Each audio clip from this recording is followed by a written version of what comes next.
Okay, here's my third video. Oh, let me go ahead and take my watch off. I've changed into a t-shirt just because it is a little warm outside. So I want to do a comparison then with this made in China Kendo Gi versus one from Atama Jitsu Gi.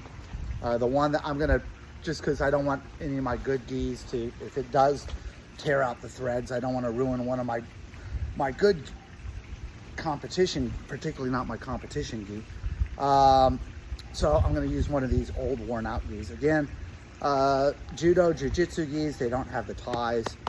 That's the main advantage I see of the Kendo Gi over the Jiu-Jitsu gi for as an arming coat. I'm sure you could, if you wanted to, or if I wanted to, I could attach some sort of string here, tie it shut. And I'm sorry, you're gonna have to put up with me doing the pee-pee dance. Put my Maille on.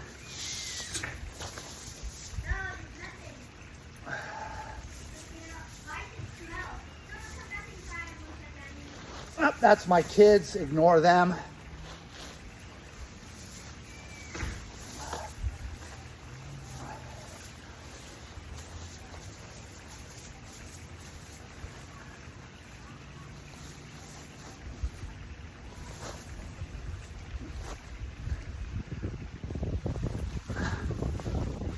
Okay, longer sleeves. Those feel better.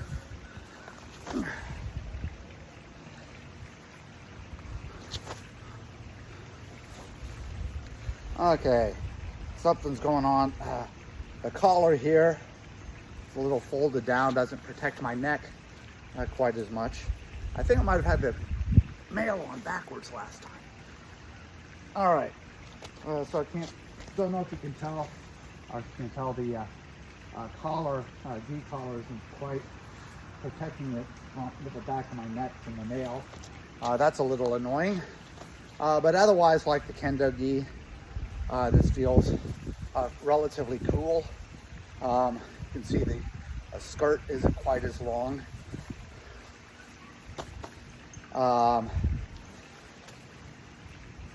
If anything, the added layer on the shoulder area on the Jiu-Jitsu and Judo Gi does distribute the weight. Okay, so the real test.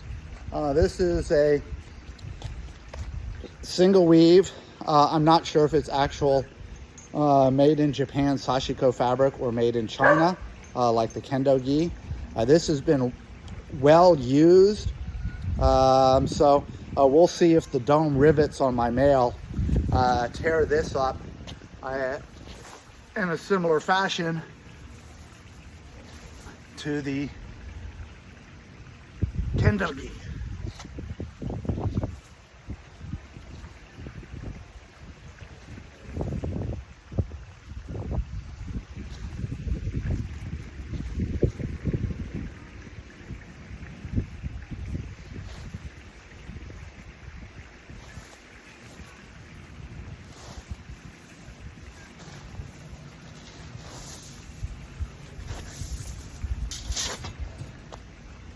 Oh, yes, that messed up my hair.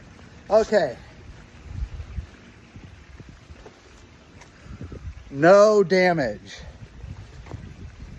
You can see some discoloration from the oil on the rings, but there is no damage to the fabric of this. So you can see that even if this is not true sashiko fabric from Japan, it being made for grappling, it holds up a whole lot better than the cheap fabric used in that Kendo Gi.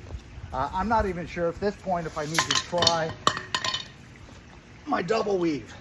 This is an old double weave. This is the first double weave gi I have. I still use it for training. You can tell just comparing it to the single weave there. This is a lot stiffer.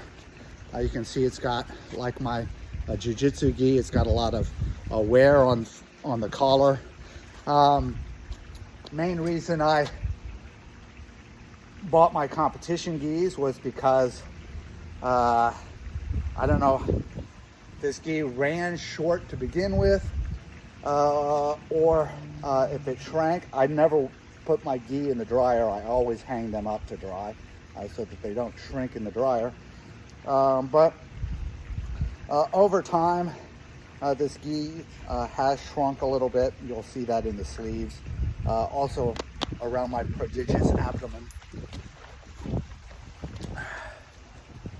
So here's a double weave gi.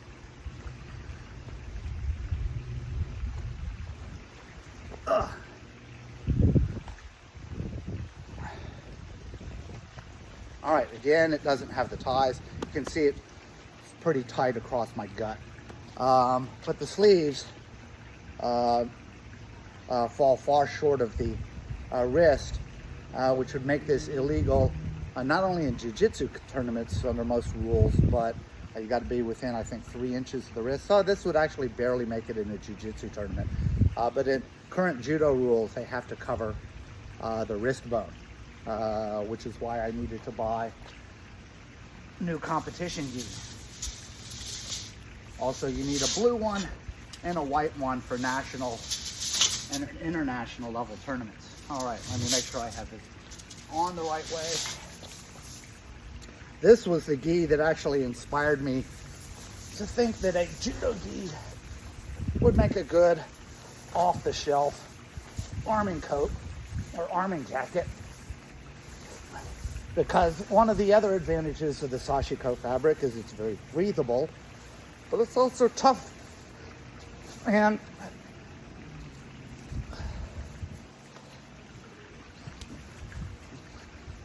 this gi in particular feels like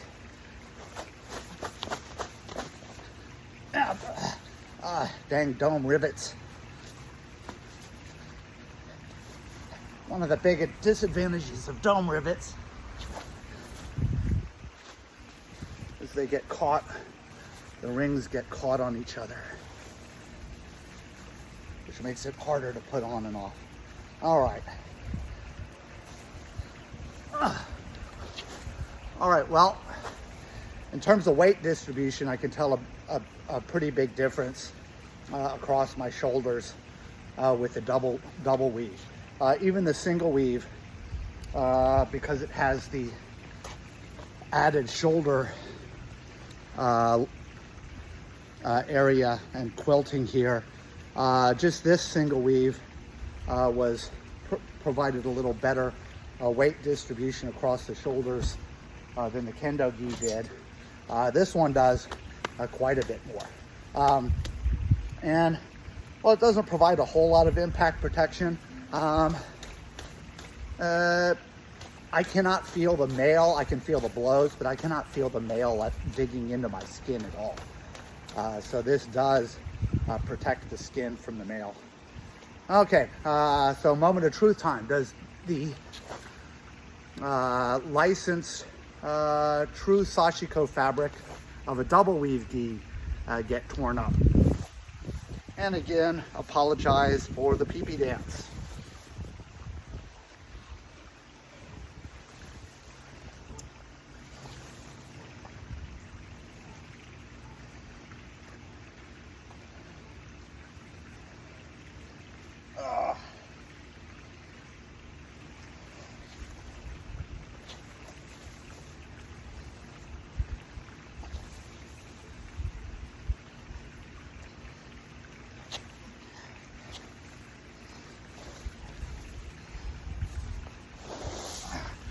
There we go. Oh, actually came off easier than with either. I did not feel the rings catching on the fabric at all. Just looking at it, I do not see any spots where the rings have caught on the fabric at all. This on the little logo here, that was already frayed, but the fabric itself is still completely unmarred by the dome rivets of the Maille. This held up a whole lot better. Both the single weave and the double weave has held up better than that Kendo Gi. All right, so again, to summarize, my initial impression of that Kendo Gi was that it was pretty good for a budget, off-the-shelf, lightweight, particularly for warm weather, arming jacket under Maille. But after I took it off, I noticed that it had torn up the fabric. I'm not sure if it's the Maille per se or the dome rivets on the Maille, but they had torn up the stitching on the fabric quite a bit. So just to test it compared to other gi material, I compared it to an Atama single weave, which is made in Brazil. I'm not sure where the fabric is made, but the gi itself is manufactured in Brazil. And a Judo Unlimited gi, which is made in Pakistan. Surprise! Oh, just like my armor. Hey, but it uses licensed sashiko fabric, so double weave, and both the double weave and the single weave Judo and Jiu-Jitsu fabric both held up better than the imitation sashiko fabric used in the Kendo Gi. And I'll put the name of the manufacturer in the description box below.